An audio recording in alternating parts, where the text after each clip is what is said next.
Hey everyone, it's Carrie and welcome to another little video. We are off today for our Monday market. It is 3:09. Market starts at 4:30 and is going to run until 7:30. It is 70 degrees today, but I'm wearing a fleece shirt and then I'm also wearing the sweatshirt, but I can easily take this off. It is from the last year that I coached IEA, and so nice little memento. But it's 70 right now, but it's supposed to be getting in the 50s, and I know once the sun sets it's gonna get cold, and it is pretty windy today. I do think I am going to probably put up my tent. I do have some weights. They're probably not the best weights, but I do have some, so I think I'm gonna attempt to put up my tent just with the market being longer, and I am in a little bit more direct sunlight for the whole time. But I guess I'll see when I get there. From what I can tell, vendor-wise, it's going to be a very small market. And this is actually probably going to be my last market that I attend for this particular one for a long time. Maybe I'll take a month or two off. Maybe I just won't come back. I'm not 100% certain. And the big reason is for that, I actually got into my first legit big market November 18th. It's a couple days after my birthday. It is the most expensive market that I will ever do. It's insanely expensive. It goes from 10 to 5 and the vending fee is $220. But when I went there for their fall market and walked around, the foot traffic was absolutely insane. I mean, there were so many people and they promote it pretty well. So I got accepted in. I think I'm gonna give it a shot. My birthday is November 15th. So I kind of just asked my family if anyone wanted to get me a birthday present. They could just pay for my table, because then I necessarily wouldn't be putting money out. So I've been trying to work on that and just hey, you don't have to pay. We don't have to go out to eat. I just want to vend at this event and just try it, and then just do one, and then if it goes horribly wrong, then I'll just stay doing what I'm doing right now. But that's the big reason I'm gonna drop down to just my Saturday farmers market and then focus on bulk prepping a ton of inventory, because I know it's a month away, but between two markets and then my custom orders are picking up a lot more. I just need to ensure that I have time to do everything, and also that I'm not making stock and then immediately going and selling it all. I really need to start hoarding some stock.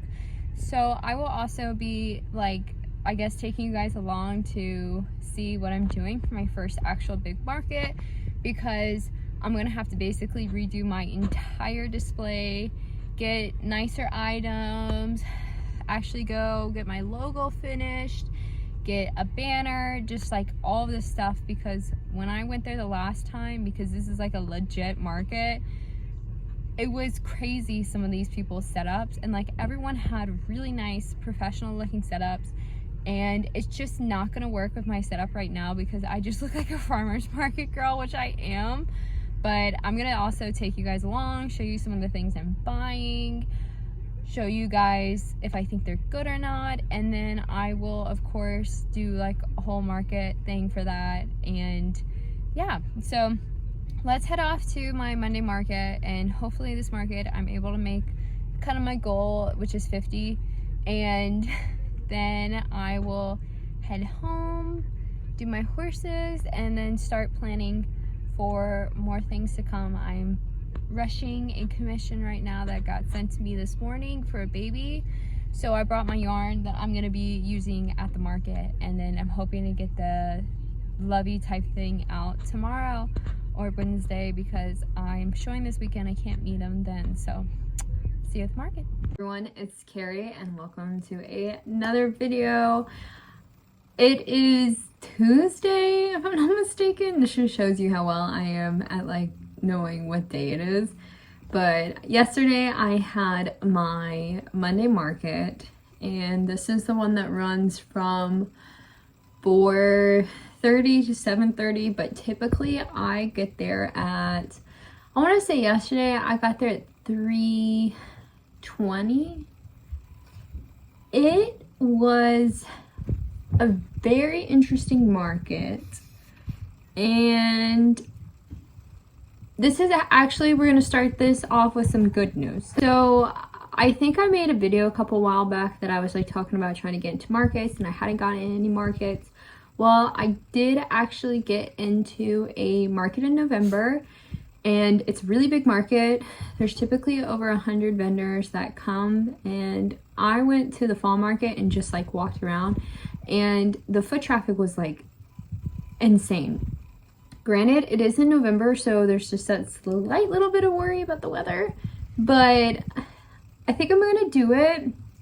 I have a couple more days to like finalize my decision, but I think I'm gonna do it, and I'm just gonna give it a shot. It is very expensive compared to any market I've done and any of the other markets I was trying to get into. The fee for the market is $220, and it's a lot of money, but the market is 10 a.m. to 5 p.m.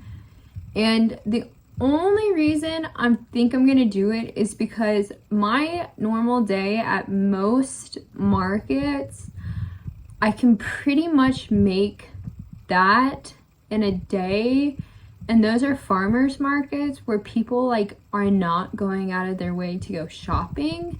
So I feel like a little bit more confident in a situation like a winter market where people are buying things for like Christmas and all that stuff. So I feel a little bit more confident going in that I should be able to make the 220 because it's more like marketed just in general, and the crowd is just very different.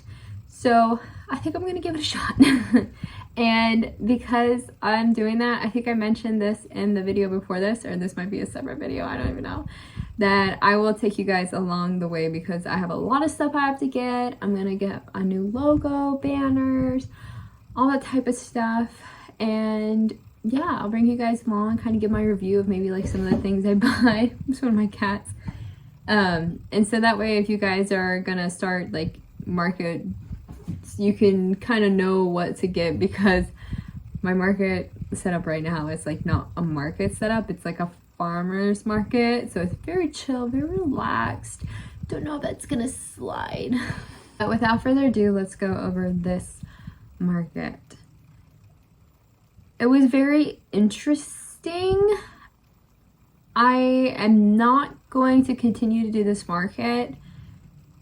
One of the main reasons was because once I got into the November market, I was like, okay, I really need to start thinking about, you know, prepping everything, and I'm starting to get a lot of custom orders in. So I was like, I need to start thinking, what can I actually do and handle?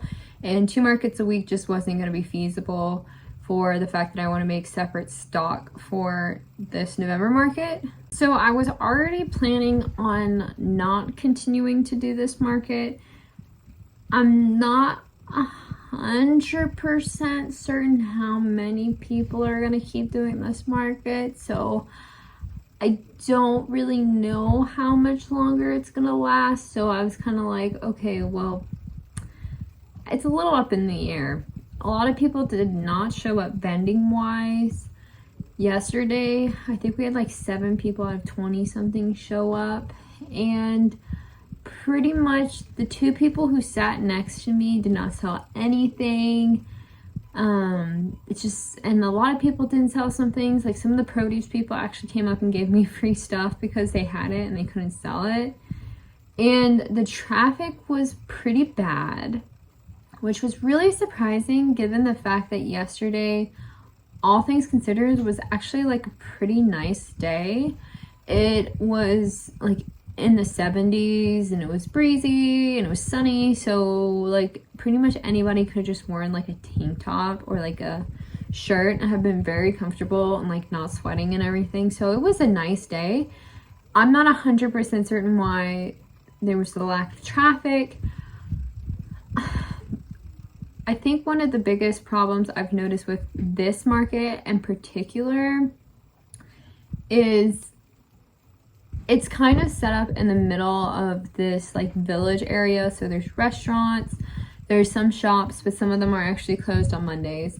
And so the center area, there's like an ice cream place too, and there's this green area where a lot of times the kids will come and play, and then the tents are kind of set up like alongside that. So I think with this market in particular, a lot of people are not going to that area for the market. They're going to that area for their kids to play, you know, to get ice cream, to like, there's a cafe next door, so a lot of times middle schoolers or high schoolers would go study at the cafe. So like, people are not going there with the intention to shop. I think that's one of the big issues. And so it was a little rough. I luckily did make my goal, which was $50. I made just a little bit over that, and the market manager actually didn't end up taking money from anybody just because of how slow it was, and she felt, I think, bad and everything just because nobody was really selling anything. So I'm gonna go over what I sold, which was really small, but in total I sold 4 things, and something happened. So when I got there, somebody came up to me and they had bought something from me before, and they had said it ripped. They brought it back to me because they wanted to see if I could fix it. And I was like, so from how it ripped, it looked like somebody would have had to physically rip it. Or like, I don't know, maybe an animal got a hold of it and ripped it, because it wasn't like cut, like it was ripped. And I told them, I was like, look, I'll just give you your money back. I don't want to deal with this. And they were like, no, we want it fixed. I was like, well, I'm not going to be here in the next market because I've got other things going on. It's like, so I will just refund you the full $25, no questions asked, just give it back to me and I can go home and fix it and then see what's wrong with it. And so they didn't want to take the money back. I was like, so they ended up bringing their kid back and they traded it, which was a little irksome for me. And it ended up working out because they picked this one turtle that I've had like since my first time I made turtles, and I've never been able to sell. So they have that turtle now, and it irks me because I also had to give them $5 back too on top of it. I think what makes me a little bit more upset is just like the fact that I could tell that this was like ripped. Like, I don't know if maybe somebody had grabbed it and they were playing tug of war with it. Like, it wasn't like oh, the thread just started coming out. Like, it was ripped. And of course people aren't going to say that. They're going to just say like, oh, well, it just happened. It doesn't just happen. I mean, I double thread things. I fasten off, and then I pull through and add a little hot glue. Like, I try and make sure that things are very stable and secure. But so going forward after this market, I am going to be printing off a sign that basically says, you know, like, no returns, no refunds, and something along the line of a disclaimer that like, these are handmade toys. What happens when you take them home is not my responsibility.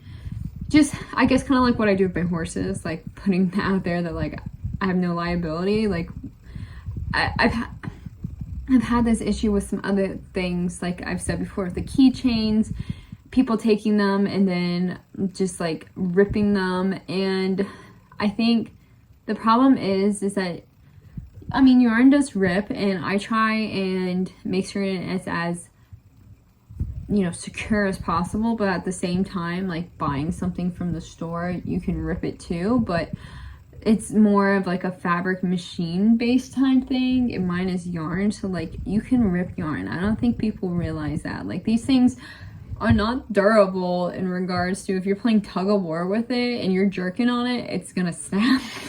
Like, I don't know. So that situation happened at the beginning of the market and just kind of like made me a little bit frustrated, and I gave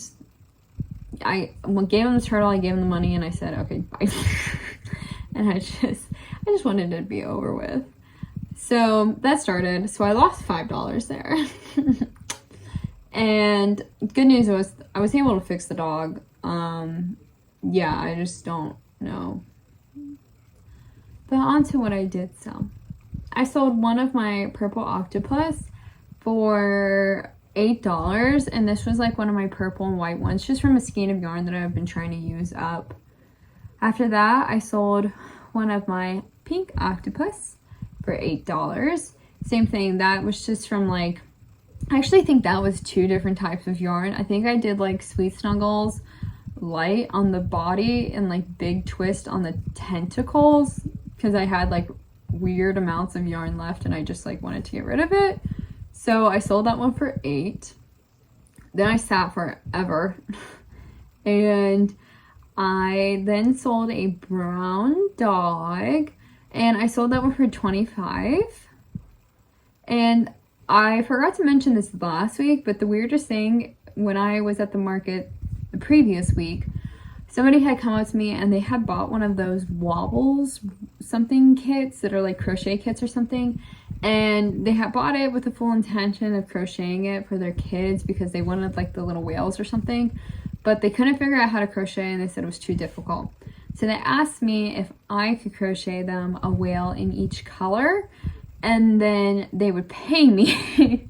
So I of course was like, okay, I'm willing to give it a shot. And it was interesting because the pattern they supplied was like unnecessarily hard. Like you had to sew so much in. So I ended up kind of freehanding it a little bit and going loosely off of the pattern and made it where basically I didn't have to sew anything on.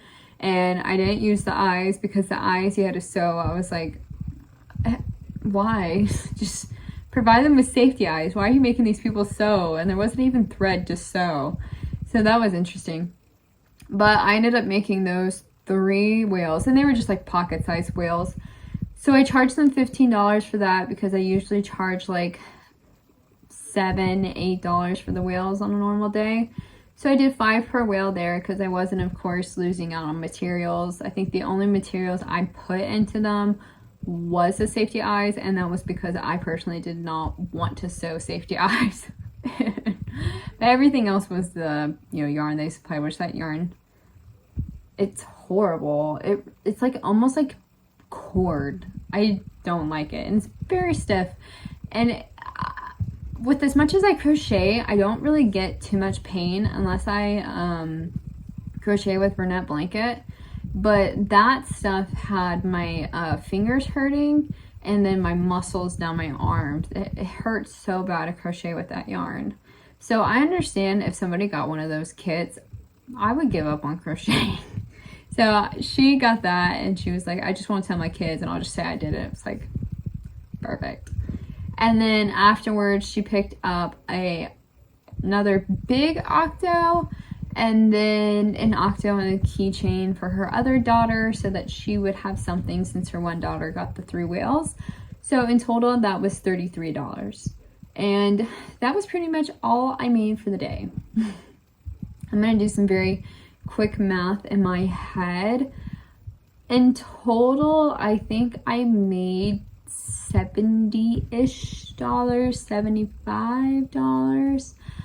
And like I said, I didn't have to pay a vending fee this time because of the fact that she didn't take money from anybody. So I didn't have to pay the $10 vending fee. And I think I had one person do Square, but now that I've added the sales tax in Square, I'm not having to pay like necessarily like the tax or the Square fees. Usually by the time Square takes its total out, it's about like if I have a $50 order with the tax, by the time Square takes it out or whatever, it still ends up about $50. So I don't really have that many Square fees right now. So in total, like I said, I think it was $70. So I did walk away keeping most of that, but this is probably my last time that I'm doing this particular market, at least for probably until like December. And probably honestly, I'm just going to drop it in general just due to the lack of foot traffic. Yesterday, my stand or little setup almost got kicked 3 times by somebody playing ball. And the person next to me had jewelry, and her stuff almost got slammed into by a soccer ball like 3 or 4 times and nobody said anything. So just the general kind of like, I think just the general how people treat people there, I just don't really enjoy. When I have a really good group on Saturday that I really like and everyone's so nice, and just the people who shop there are so nice and considerate and just lovely people in general. So because I'm not doing this on Mondays anymore, if you guys have any like recommendations for some videos, let me know, because I definitely want to still be able to put out another video for y'all and try and keep up with that stuff. So I also want to say a huge thank you to everyone for 400 something subscribers. I think it was like 410 when I last checked. That is insane. So look out on the community tab, because I am going to post a poll for you guys to decide what color sunflower turtle you want, and that way whoever wins, you know, I'll like make the turtle or whatever, and you can get it if you win a giveaway as a thank you for 500 subscribers. And then the day I hit 1,000, if I can get there, I would love to make something as well for a giveaway to give away for you guys, just to show how thankful I am, because it's just crazy. This doing YouTube is, it sounds crazy, but it's like giving me a reason to sometimes just kind of like get up and do things. I'm like, okay, you know, I've got people out there that actually like want to watch my videos and want to see me, and it's not just me by myself anymore. So it's just, it's insane to think about. So I want to say deeply from the bottom of my heart, thank you very much, because it's comforting to know that there's people out there who want to watch my videos and who care about me, and I want you guys to know that I also care about all of you guys, even if I don't see you face to face. Like, feel the love. So I hope you guys have an amazing rest of the day, and I hope to see you in the next video. Bye.